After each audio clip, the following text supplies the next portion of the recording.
10 дугаар сарын 16-ны нийслэлийн иргэдийн төлөөлөгчдийн хурлын хуралдаанаар үндэсний цэцэрлэг түрээлэнд үндэсний урлагийн их театрын зориулалтаар 40 га газар олгох шийдвэр гаргасан. За тухайн театр олгож байгаа талбай нь бүгд найрамдах Хятад улсад байдаг театраас 2.5 дахин том талбайг эзэлж байгаа нь анхаарал татаж байгааг мэргэжилт онцлоо. Харин албаныхны зүгээс тухайн театрын бүтээн байгуулалт нь Монгол болоод бүгд найрамдах Хятад улсын ерөнхийлөгчийн түвшинд яригдсан буцалтгүй тусламжаар хэрэгжиж холбогдох хуулиудад нийцсэн гэж тодтоглоо. Үндэсний цэцэрлэг түрээлэнгийн 85% нь ногоон байгууламж, 15% нь барилга байгууламж, үйлчлэгний газар байхаа зөвшөөрөгдсөн.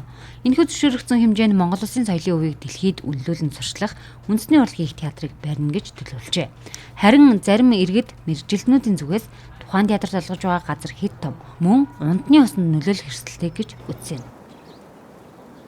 Хятадын үндэсний урлагийн театрын цогцлбор нь өөрөө барилга байгууламж нь 3 га, нийт одоо тойрсон инженерийн байгууламжтайгаа хиймэл нууртайгаа нийлээд 16 гадар багтаад байгаа шүү дээ. Гэтэл Монгол улсад тусламжаар байгуулах байгууламж мэдээж тэрнээс том байхгүй шүү дээ. Гэтэл яагаад 40 га газар яриад байгаа юм бэ? Энд чинь өөрөөсөө хажуугаар нь газрын хулгай яваад байгаа юм биш үү гэдэг би хардлагатай байна. Хоёрдугаар асуудал нь болохоор одоо үндэсний урлагийн театр олон нийтийн үзэр үйлчлэлийн газар чинь яг хотынхон төвд байдаг байхгүй да.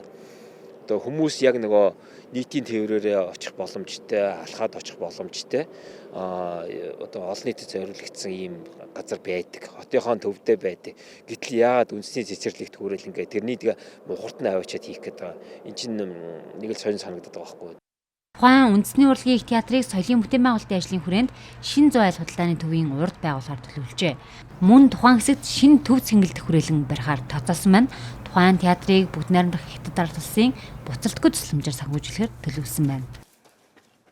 Бүгд найрамдах Хятад улсын ерөнхийлөгч, Монгол улсын ерөнхийлөгч хооронд одоо явсан хилцээрээр үндэсний урлагийн их театрын 200 сая долларын хөрөнгө оруулалтыг бүгд найрамдах Хятад ард улс талаас бүрэн шийдвэрлэж үндэсний урлагийн театрыг барихаар шийдвэрлсэн.